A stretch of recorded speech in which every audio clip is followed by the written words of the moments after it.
Welcome to another episode of the Detective Diaries. My name is Greg Lawson, and this is where I interview strange and interesting people I find along my paranormal journey. Today, we're going to be talking with Brad Blair. He is a paranormal investigator, ghost hunter, researcher, author, and key man for the Michigan Paracon. Last week, we talked with Aaron Sagers. It was great. A week before last, we talked with Aaron Sagers. And he is a expert at geek culture, sci-fi, Comic-Con, all that stuff. It was a really fun talk. I've been trying to track him down for a while. So if you miss any of the other Detective Diaries, you can go onto my YouTube channel, The Detective Diaries, Greg Lawson, or the Paranormal Detective, Greg Lawson. So let's bring Brad in and let's see if we got him up. Hey, man, can you hear me? Hey, Greg, got you loud and clear now. That was something else, man. I was looking down. I was like, what is going on here? And then I realized that StreamYard had me muted. So, hi. I thought it was on my side. So I'm glad to know that that was you were the one with the screw up on that one. Yeah, it's great. Hey, thanks a lot for doing this. I know you're busy. I know you got a lot of stuff going on, and you're wrapping up your season. For those of you who don't know, Brad, he also has a couple of. You got 3 shops? I do. I do.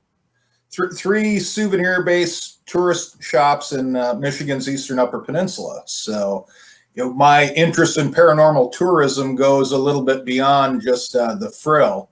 It's actually really related to how I make my living. Yeah, I was glad to have the opportunity to come on and talk a little paratourism with you.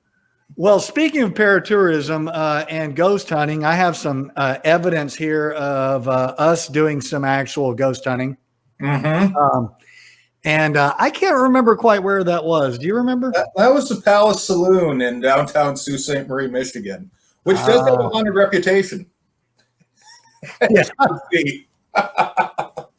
Well, today, because my doctor cleared me, for those of you who don't know, I had surgery a few weeks ago. I was in bed for 7 weeks. I'm up and around, but I've been cleared to have an adult beverage. So I'm going to have my adult beverage out of my Mayan skull mug here.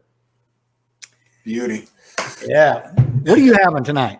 Well, believe it or not, I just happened to find some bottles of delicious Blatz and brought out the Ouija Planchette bottle opener. So yes, you should. I will join you. I'll be drinking straight out of Milwaukee's best glass. So it's beautiful. It's a beautiful thing. Yeah, the Mayans.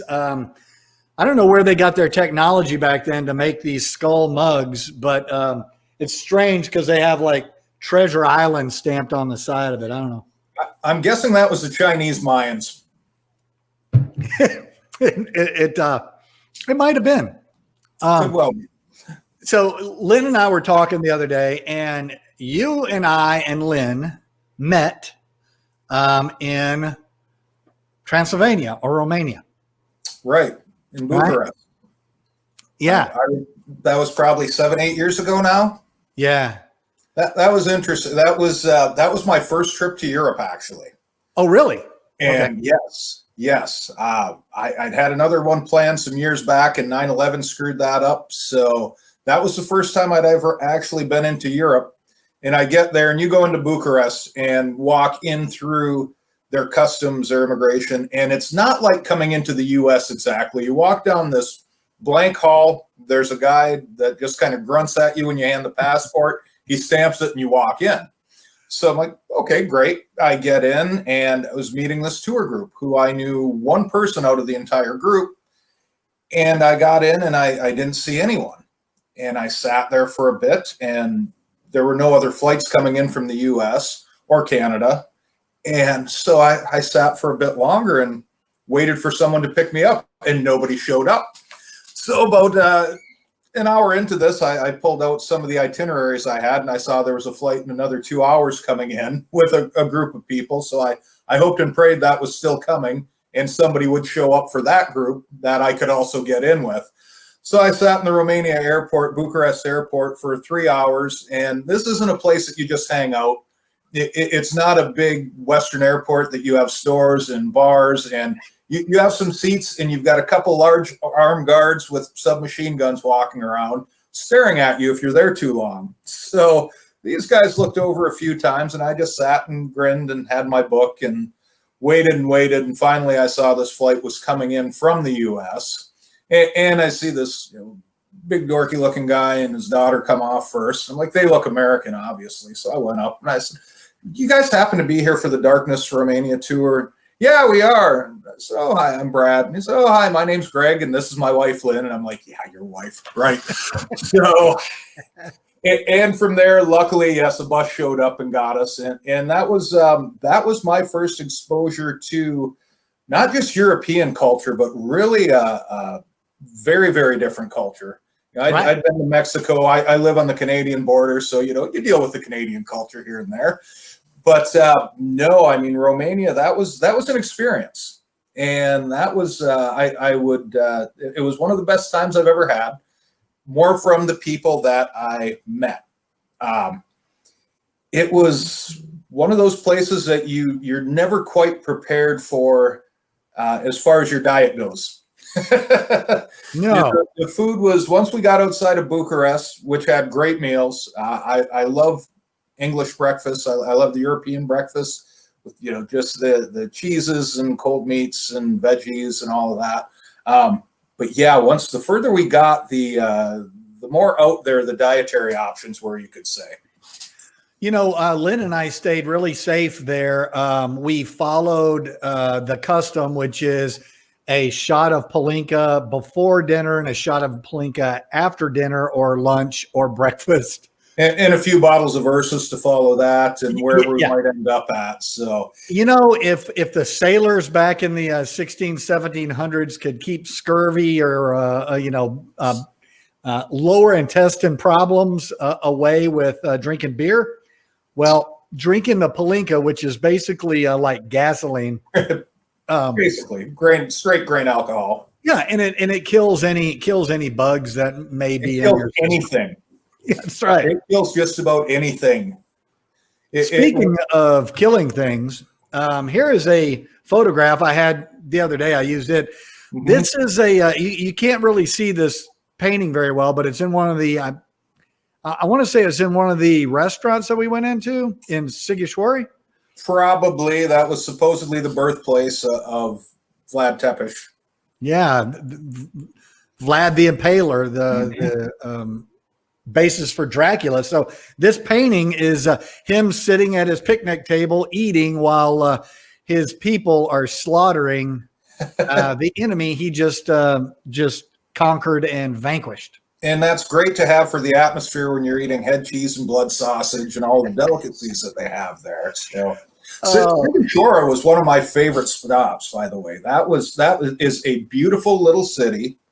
It's the upper part is fortified on a hill. It's supposedly Vlad Tepes' birthplace. That could be debated, but that's coming from the tourist aspect of things. This is where I really looked, and some of the little shops were really starting to play up the kitschy side of the whole Dracula legend, and they had little vampire statues. And that's where we found our Drancula shirts with the drunken bat on them. And it's a country that has not quite felt their way into the tourist industry yet, but it's a beautiful country. I mean, I would go back in a second. But yeah, you could just see they were kind of starting to feel their way out. I think was it 1989, 91 that they got out from under the communism. So they're just really getting into the feel of it. I loved it. And it's, I think 10, 20 years from now, you're going to see a lot more in the way of tourism going through that area of Europe. Well, I know that the chicken, the grilled chicken, the fresh vegetables, the potatoes were all really good. A lot of the fresh vegetables. Also, I think we had better pizza in Romania than we did when we went to Italy. Pizza was good. The pizza it may have been one of those things where nothing else really seemed to be edible. So all of a sudden the pizza tasted that much better. Yeah. Maybe that's what it was. Yeah. Could be. But some of the places there, though, the history there and it all overwhelmed the poor food selections. Yeah. Yeah, it was amazing. Sigashore is amazing. Speaking of Sigashore, I think I have, and since Carrie's on here, I think I have, boom.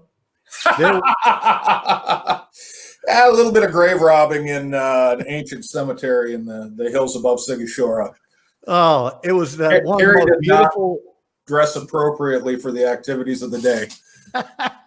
Yeah, Carrie was very concerned that I was actually going to put that up without without protecting her privacy. Yeah, her delicate nature. Yeah, whatever that is. Her honor, maybe.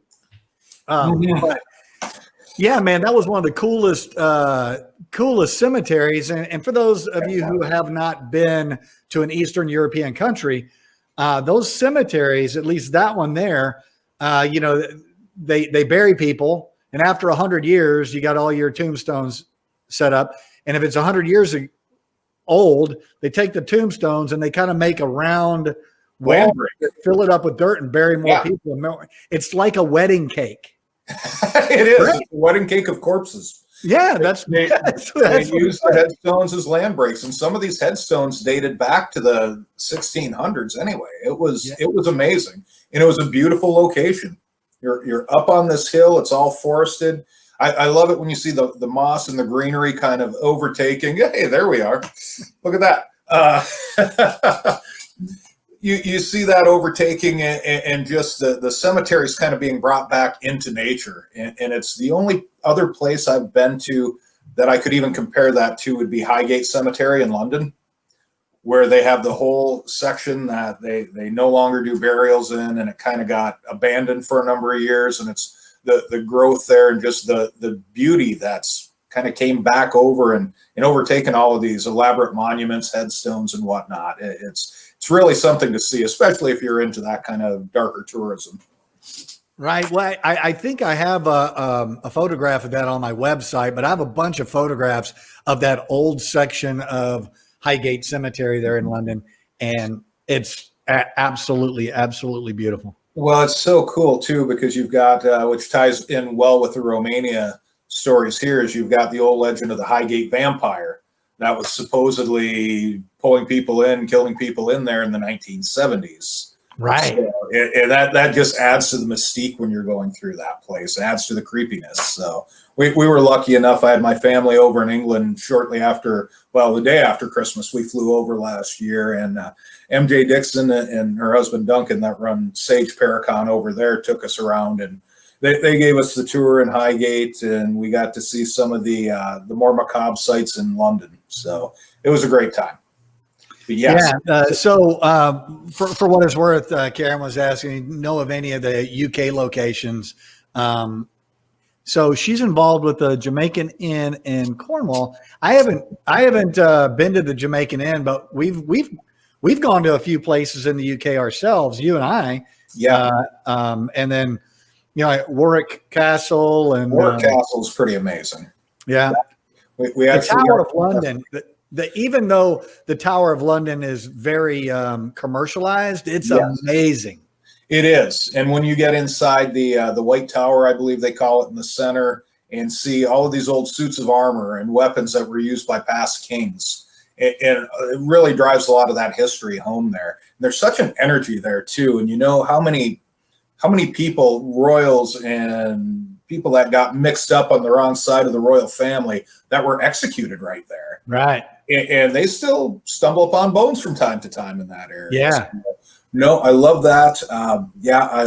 Warwick Castle was amazing. That we were there for, that was Sage Paracon, probably 3 years ago. Yeah. Now, so that was great. And that's just a beautiful area too when you get outside of the city of London. And I love London too, don't get me wrong.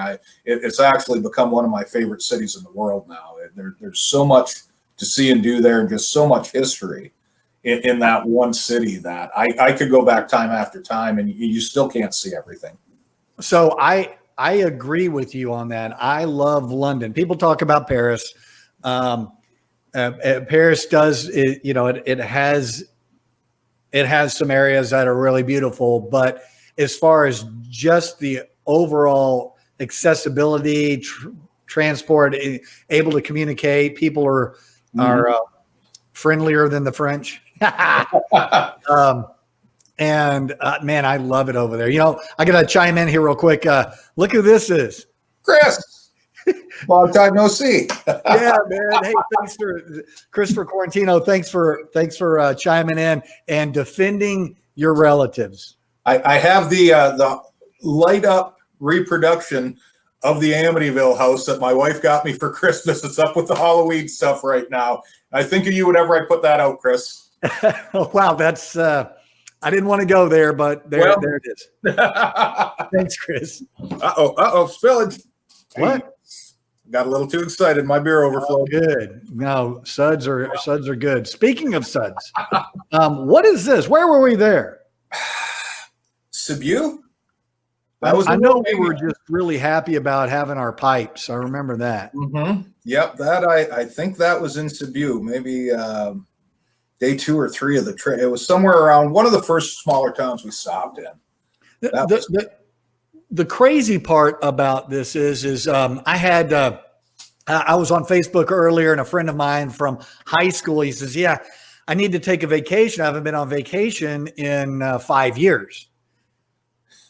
And I was thinking, I take like 5 vacations a year, But Lynn and I kind of have our priority, and our priority is apparently having no savings. But our priority is going out and seeing things. And I know people that I've heard for, like decades. Oh yeah, one of these days I want to go to Europe. Yeah, do it while you're young enough to do it.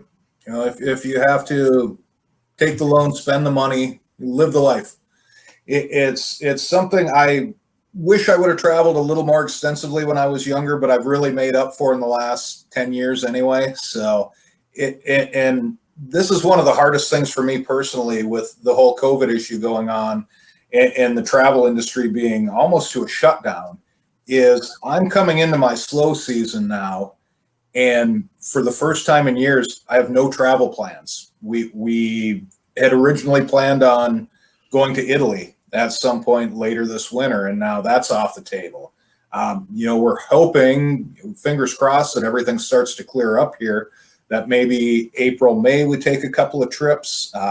We were looking at going to Salem Con, the event out in Salem, Massachusetts, in late spring. I know Lynn and I had talked, I don't know if she'd mentioned it to you, but about possibly going to Belvoir Winery.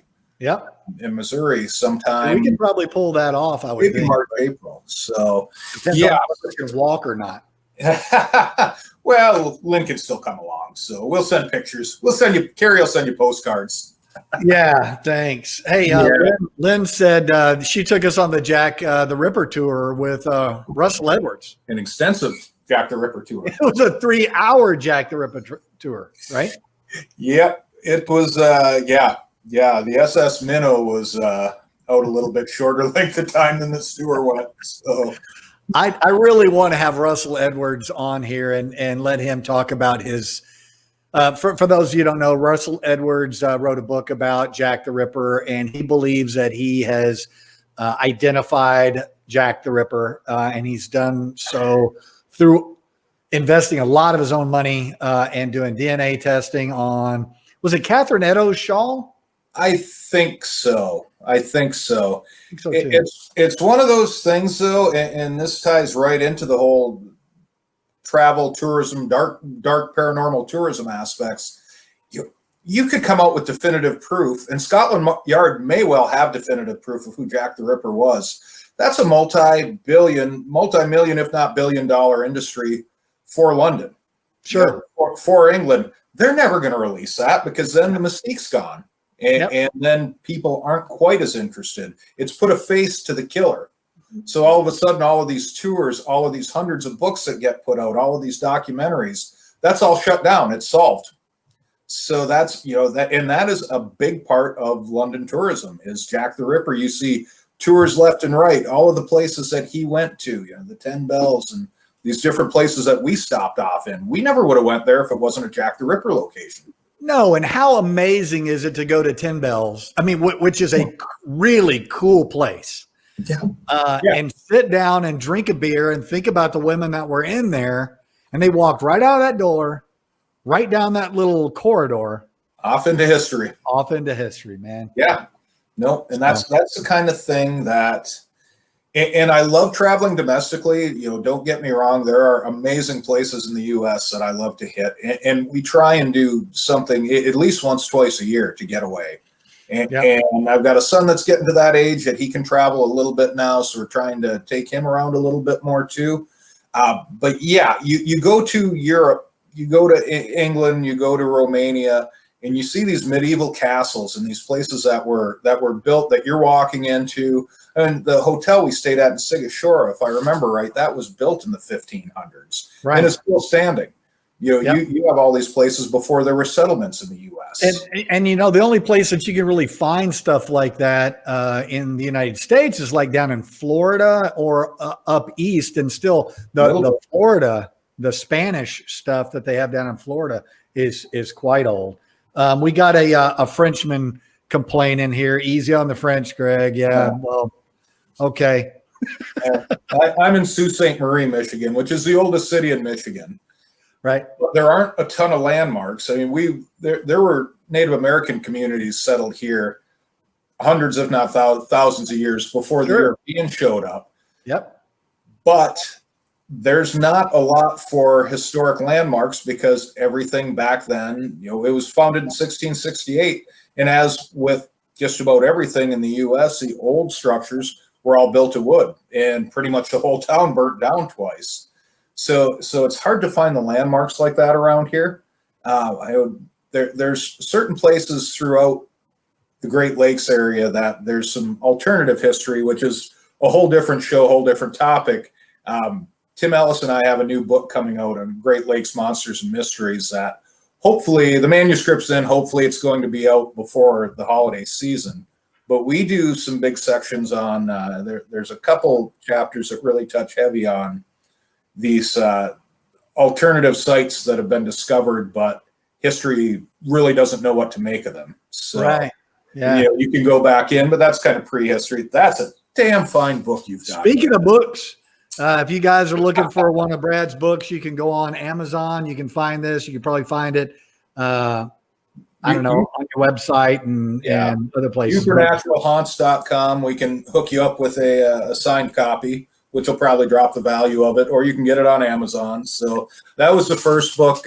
Tim Ellis, myself, and Steve LaPlante were the three members of our paranormal group that put that together, which was a great experience. It was a learning experience, and we had probably the best teacher you could ever have.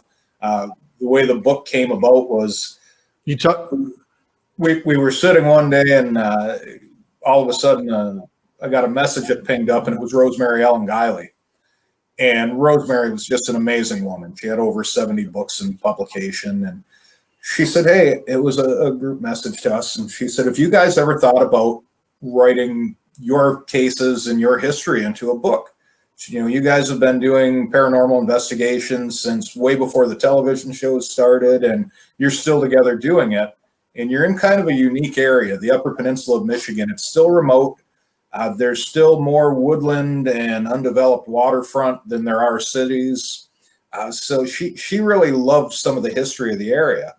So we said, yeah, we would love to. We've talked about it briefly, but we had no idea which way to go with it. So she said, well, I would love to publish it for you, and I'll coach you guys along with it. So there was no time needed to think. It was automatically, yes, we would love to work on that with you. So that came out last summer. Unfortunately, and we didn't know it at the time, but while we were working with Rosemary on it, she was fighting cancer, and she eventually lost that battle very, very shortly after the book came out. So it was the last book that she actually fully worked through and published on her own. Yeah. And we're still, our second book is still coming out through her publishing company, Visionary Living Publishing. Her husband Joe is still running that. We're working with him on it. And unfortunately, with everything else in the world today with COVID, it slowed things down. So it was originally supposed to be out for August. We're hoping, fingers crossed, that possibly by November we've got it in print. And that's going to cover that. That'll be more legend, lore, and monster hunting in the Great Lakes area, where Supernatural Haunt is somewhat biographical, and it goes back to Tim and Steve and I and Lance Brown, who all went to elementary school together back in the late 70s and through the 80s and into the 90s. So yeah. Why you guys don't have a TV show? I don't get it. I don't get it at all. Seriously, you should. We're too old and too ugly. Yeah. Duck Dynasty. Never mind. Anyway. Yeah, that was, we were approached with something very, very much like that. We've brushed elbows with Hollywood, say, on several occasions. And one was they wanted us to get an old beat up truck to ride around in and wear flannel and everybody grow in beards. And we were going to be the Northern Rednecks, which Upert to a point have a reputation of. But they really wanted to stereotype it down heavy. And we talked for a while, and there wasn't going to be any solution to it. You could tell after a while. Right. So we just, if you want to meet in the middle somewhere, and so we do different things. We do things differently than a lot of other people do up here. It's very cold winters, very beautiful summers. But we were kind of pigeonholed into being the strange kids for everything. So when we were growing up and when we started the team, there weren't paranormal teams. I think there were 3 others in Michigan, the state of Michigan at the time, and they were all further downstate in the Detroit and some in the Western Michigan area.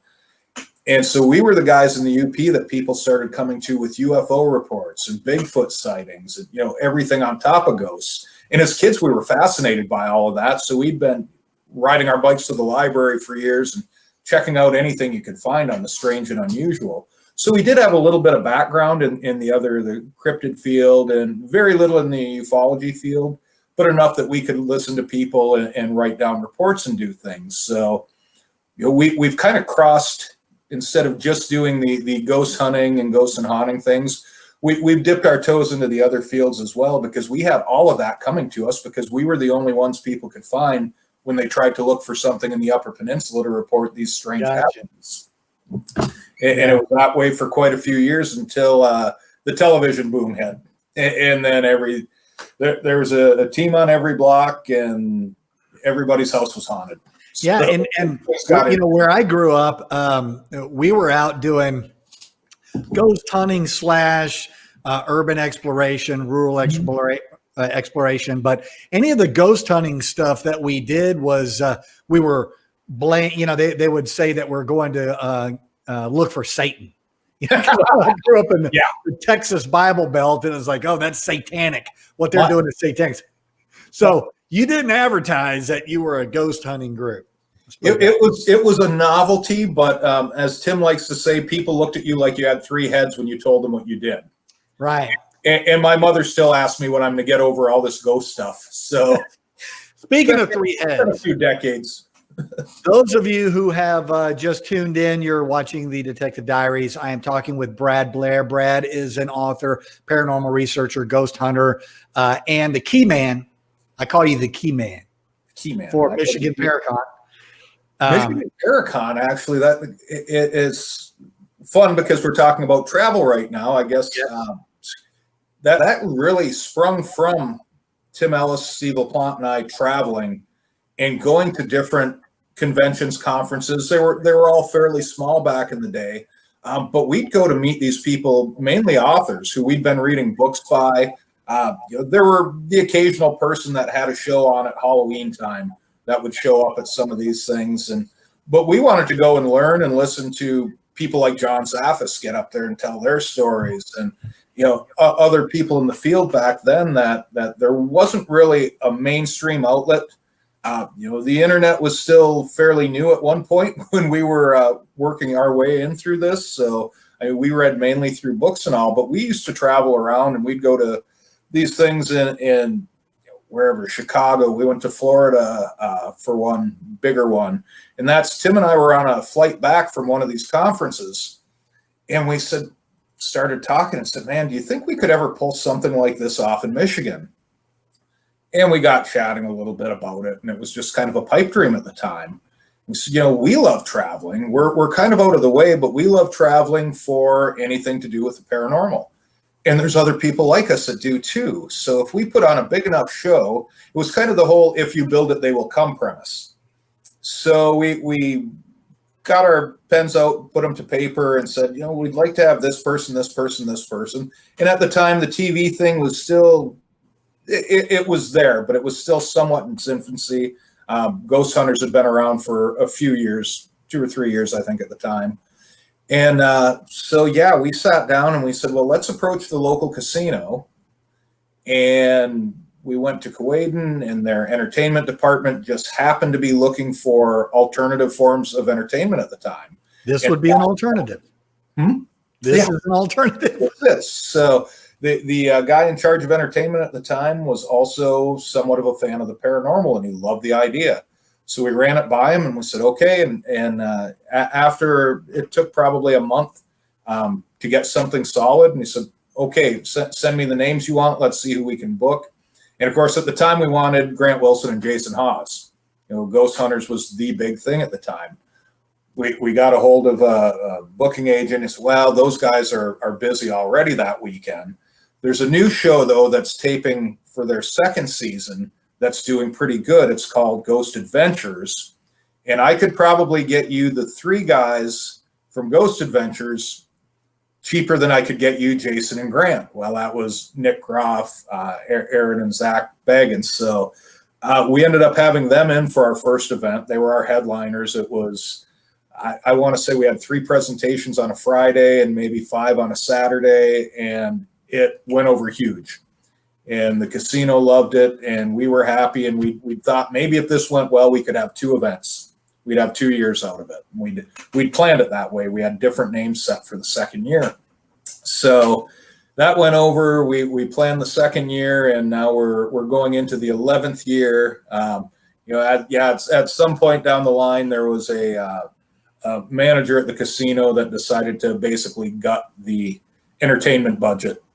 And they said, well, we can't sponsor this anymore. If you guys can come up with something, we will work with you on it. So that was the year we thought we were going to have to call it quits. And just, we had a great run. We've had great shows. Maybe it's time. And we really didn't want to do that. We have so much fun with this event. And our whole team, the UPPRS team, it's the pinnacle of our year. It's our Super Bowl. We look forward to it. From the week after one ends, we're already several months into planning the following year. This is 16, 17 months we take to plan an event. So I'd approached the Convention Visitors Bureau in town, and I said, hey, this event sells out a lot of hotel rooms and brings a lot of money into town. Would you have interest in sitting down and talking about possibly sponsoring this? And they were all for it. And I was at a point, I guess, that said it's nut up or shut up. And so I ended up going, my company went in half and half with the local Convention Visitors Bureau. And that's how we've been running it ever since. And we've still got Kuwaitan in there as a partner. They help out tremendously. They've been a great host venue to us over the years. So we stick with it. And unfortunately, this year with everything going on, we were forced to postpone. But yeah, we're looking forward to the 11th coming up next year. So well, and I know that by far, Lynn and I go to a lot of conventions, and by far, it's, in my opinion, the best. It's not only is it in a casino that's a lot of fun. They got bars and stuff, which is very conducive to ghost hunting, but also yes. You got the Sioux Locks, which are just amazing. Mm-hmm. Yeah. For those of you who are looking at this slide, is it over to the left or to the right where the overlook is? To the left. To the left. And that's where our storefronts are. To the right of Canada.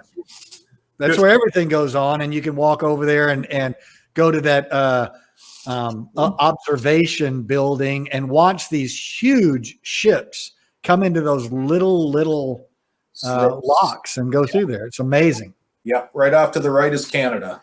So, and that's it all started from us traveling for the paranormal, and as it happens, it's become one of the biggest events for the city of Sault Ste. Marie because people travel in from everywhere. We've had and it's not just because not just the Paracon, because Lynn and I usually come in a few days early and leave a few days late and get to go to really cool places. Whitefish Point Lighthouse. Yep, that's the Edmund Fitzgerald sank right off of there. The bell from the Fitzgerald is in the museum there. One of the famous, probably the most famous shipwreck on the Great Lakes. So, yeah, it's people have traveled. I think we've had almost every state represented now. I know this year, before we had to postpone, we already had tickets sold to 24 different states. We had people from Australia booked for this year too. We've had groups from Australia come in, England, Canada.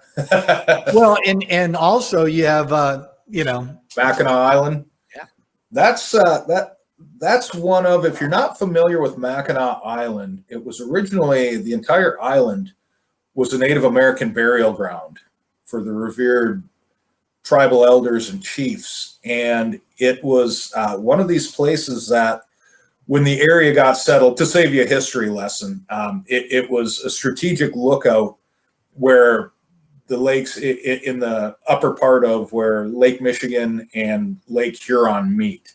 So there was a fort developed there. They started developing this island. It's beautiful nowadays, but the whole thing's built on a graveyard. And it's honestly one of the most haunted places in the United States, if not the world. We've been fortunate enough to investigate on there on numerous occasions. Amy Bruni has ran in the past her Strange Escapes travel events. She's booked events there, I want to say 3 or 4 years that we've spoken at that have had some amazing results. And the hauntings there are so unique. We do cover one of the locations there, Mission Point Resort, in our Supernatural Haunts book. And we have a little bit more that we're talking about the Pukwudgineeni, or the fairy folk of native lore that we've had encounters with on the island. That's going to be in the next book too. But an amazing place. It's the #1 tourist destination in Michigan. If you've never been there, it is gorgeous. You can only get there by boat. There are no automobiles on the island. And you pretty much take horse or bicycle anywhere you go. So I know you and Lynn have really enjoyed that. Yeah, we've gone over there with you a couple of times, and I would love to go over there and stay at least one time at that hotel. That hotel is absolutely amazing. It has the longest porch in the world. Is that right? Grand Hotel. It was at one point.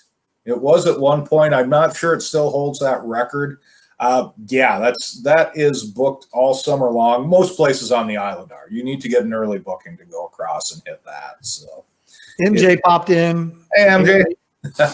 She'll be here for MI Paracon next year. Yeah. The 21 version. So yeah, man, I can't say enough. Lynn really looks forward to MI Paracon just because it's 140 degrees here and it's 68 degrees. See, it's all about the travel. It's all about the journey. Yeah, that's exactly right. And we've had so many people come up too that have been here from different states, which is always interesting to me, that say it's like a different culture up here. Right. And it is. It's kind of fun, and that's it's something that I look for when I travel too. I know we've been to New Orleans with you guys in the past too, and that's a completely different culture in many ways. Another one of my favorite cities, but for very different reasons than London. Interesting you should say that. We got Michael Reyna that popped in, said, so are myths and theories about paranormal stuff different up there than down in the Carolinas and Louisiana and Texas? And I would say yes. Yes. They're mainly based on history, and a lot of it's based on your regional, say, specific cultures. Also a lot on the geography. Obviously, you get down into central Texas, you're not going to have a lot of stories about lake monsters and things of the more nautical nature that we have up here. And it was all heavily French settled originally. So there's a lot of our legends spring from old French legends that come through the area.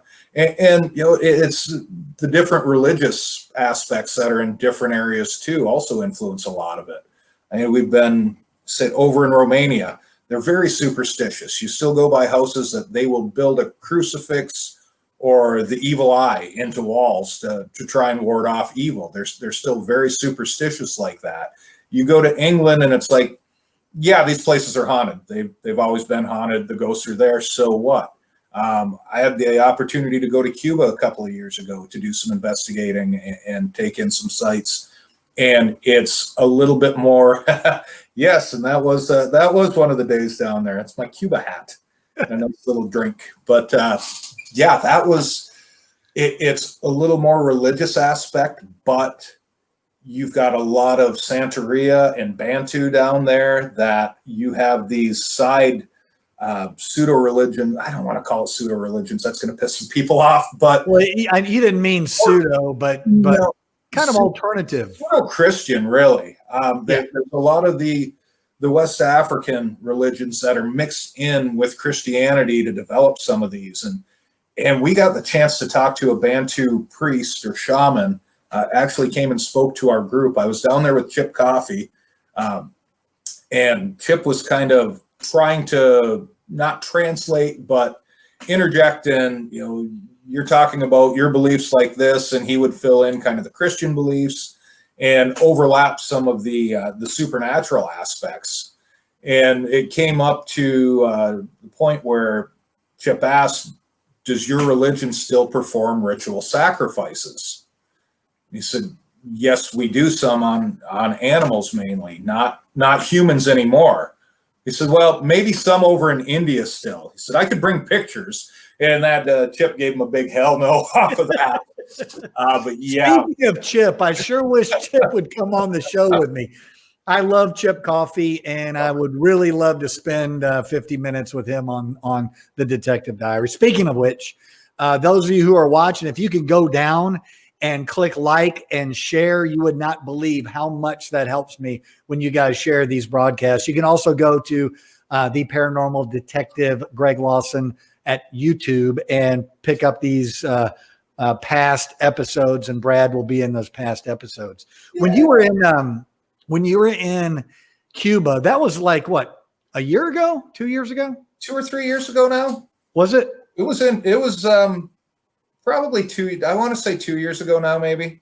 It was interesting the way it all came about.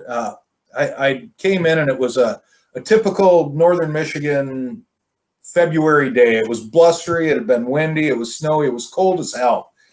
And I sit down at my desk and the phone rings and it's Chip.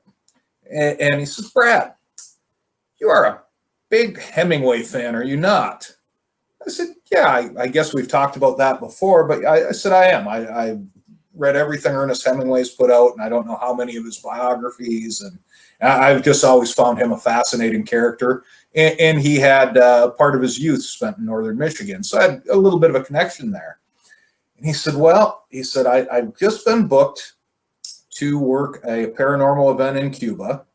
And he said, I would love to have somebody there that's a Hemingway expert. The people that are putting it on are very interested in this. And I could really use somebody else there for the paranormal investigations. That's an experienced investigator. And I'm like, Cuba? I'm like, damn, I never really thought about going to Cuba before because it was always kind of a taboo if you're in the U.S. So he said, they've got everything worked out. Let me put you in contact with them.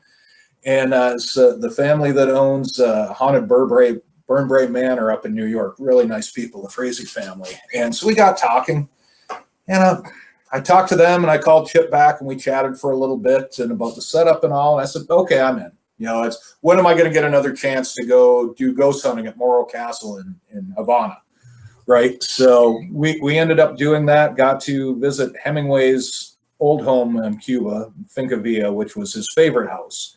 in his life. That was one of the things that really drove him under towards the end, was he couldn't return to Cuba. And you go in and there's still his clothing hanging in the closets. His shoes are on a shelf. His books are in the library there. The Cuban people really revered him. He helped build schools and libraries and was great to the people there, and absolutely loved it. And you talk about feeling an energy when you go into places. And that place, I lit right up. I didn't want to leave there. I would have loved to have had an opportunity, to stay at night and investigate the premises, because I'm sure he was there. But yeah, that was we got to visit, and I narrated the bus trip there, and then we got to go hang out at his favorite bar downtown Havana, the Floridita. I think you gave me some advice if I went to Cuba as far as the toiletries. Yeah, you might want to bring your own toilet paper. It is a completely communist country. There aren't stores that you can just go to get hardware supplies. So, as an example, there were more than one toilet that we saw in a public place that had a water bottle cap drilled out with fish line through it that ran to the back of the tank that you pulled to flush, because you can't just run down to Home Depot and buy a toilet handle. No, there weren't toilet seats in a lot of the places we went. Once again, once something's broke like that, you can't just go and replace it. So it was a different feeling. A lot of people ask, did you feel safe there? I felt absolutely safe. There was no place that was threatening that we went, and we were around the island in different areas. We stayed outside of Havana in a beachfront area, but I think I would go anywhere in Cuba as opposed to downtown Detroit. Yeah, there's nicer areas of Detroit nowadays, but I'm just saying, since you're in Michigan, I thought I'd throw that in there. That's the southern part, but yeah, no, it's okay. Let me say Baltimore then. Okay, we can agree to shit on Baltimore. So the people are just very indifferent there. I mean, they know what they're getting. There's not a lot of motivation. You could say that's putting it politely. It's a very different culture. I was glad I got to experience it. I would like to go back and spend a little bit more time in Havana and explore that a little bit more, because that's where a lot of the real history is at.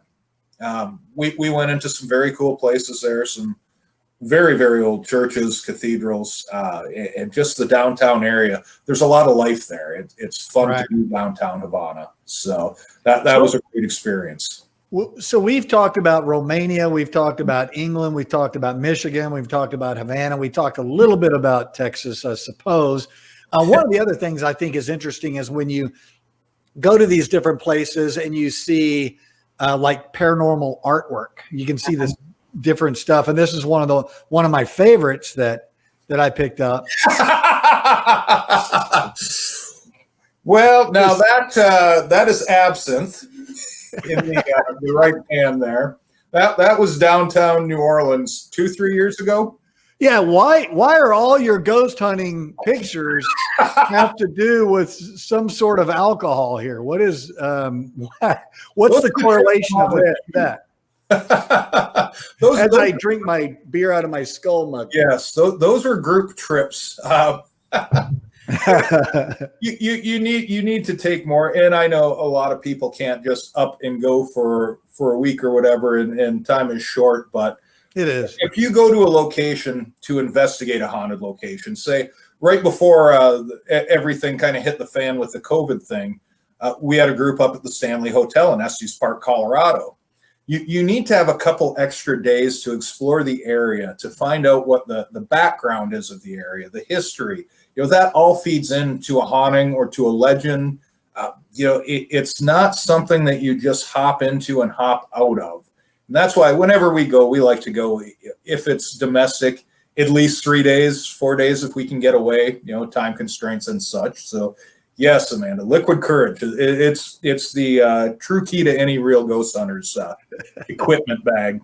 That's one of my favorite ghost hunters of the past, Harry Price. Very controversial. Back in the turn of the century to the 20th. Oh, yeah. you could read, I've said it before because I've read multiple biographies of Harry, and you can read different biographies and think you're reading about a totally different guy.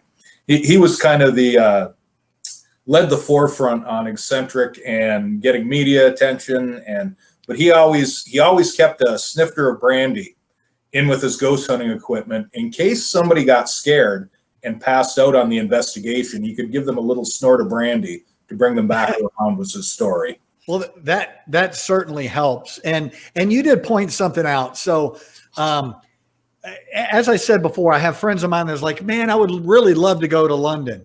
Well, you pay $600 a month for that truck that you have. You know, if you were driving maybe an older vehicle, you'd have that money, because in Austin, we have a one way to London. So it's round trip about $700. So you can get there. Yeah. And I encourage people to quit putting off travel to the end. You need to travel at the beginning in order to broaden your mind on what's going on, because not everybody thinks the way you do. Right. Yeah. And you want, at least me personally, we like to hit different experiences, go different places. So I have been up to the Stanley Hotel in Estes Park multiple times. I don't know how many. I love the area up there. Yeah. I love going up, and I've got very good friends in Denver, so we'll stay with them a couple days and go up and spend a night or two at the Stanley. Another place I really enjoyed going to that I think I've mentioned, I hope to get back to the end of, hopefully the end of COVID and the end of winter, but it is Salem, Massachusetts. I don't know if you and Lynn have ever ventured that way, but it's history meets the paranormal meets the tourist industry, as far as the way their shops are set up, and they really play up the whole witchcraft history. Yeah. And it's wonderful. It's fun. And lobster is really cheap there. I think my cholesterol went up about 1,200 points. I ate lobster rolls for breakfast, lobster bisque for lunch, lobster tails for dinner. It was fantastic. Lobster pie for dessert. Yeah. Speaking of eating and partying and doing like group tours. See, I like doing the group tours. Sometimes I like doing the group investigations. Sometimes, typically I like going kind of maybe just 2 or 3 people, 4 people. Yeah. But this is Amy, isn't it? Yeah, that's Amy Bruni and myself. That was on Mackinac Island at one of her Strange Escapes events. That was so obviously Halloween with Kindred Spirits, right? If you guys haven't watched any of the Kindred Spirits episodes on Travel Channel, you need to go over there and watch their back episodes. And her and Adam and Chip are on there, and it's one of the better ones. And I really enjoyed how much effort you put into the Jon Snow wig there. You know, is it on backwards? What is that? That was probably later in the night. If you look to the right and see all those empty bottles. Yeah. All right. I was going to grow a beard in for that. Unlike you, I can't stand having a facial hair. That's something I've never come accustomed to. I see you did finally shave. So yeah, it takes about 4 or 5 weeks to where it's not digging in and making your face itch the whole time. And as soon as I got comfortable with it, Lynn was like, "You look like an old man. Shave that off." Good for Lynn. Good for Lynn. There's repercussions on not shaving. Yeah. But you're talking about the group versus individual, and a lot of it depends where you're going to. I think if you're going somewhere you're completely unfamiliar with, it's, hey Nikki, it's nice to have a group. It's nice to have people that know what they're doing, where they're going, assuming they do, and that have been there before and kind of walk you through things. I'm not a fan, and I know you and I have talked about this and can somewhat disagree from time to time, but I'm not a big fan of the group bus trips. I don't like having everything planned down to a 5-minute segment. And if I find something I want to explore, I might decide I want to spend, half a day or a day there and not have to hurry up and rush one place to the other. And if I don't see everything, I don't see everything, but you can always go back. Right. So, and Lynn and I, we love some of the bus tours, and we love being on our own too. It's kind of nice to be able to just pay.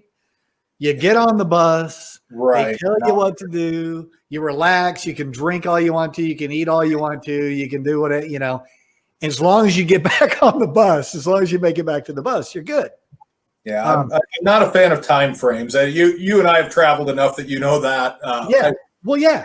Get up and run when you do, and hang out where you're at. And I know there. Some of the trips that Lynn and I have gone on with Dave Schrader, we've been on Romania trips with him, England, Ireland, and it's been in France, and it's been great because I don't have to research the places we're going to go to. And you're lazy. We went to that I would have never gone to had it not been for Dave Schrader. And Dave Schrader is with Darkness Radio and on the Halser Files on the Travel Channel. For those of you who have not watched that, it's worth watching. That's coming out next month again with the whole Spooktober. Yeah. And, speaking of a bus trip.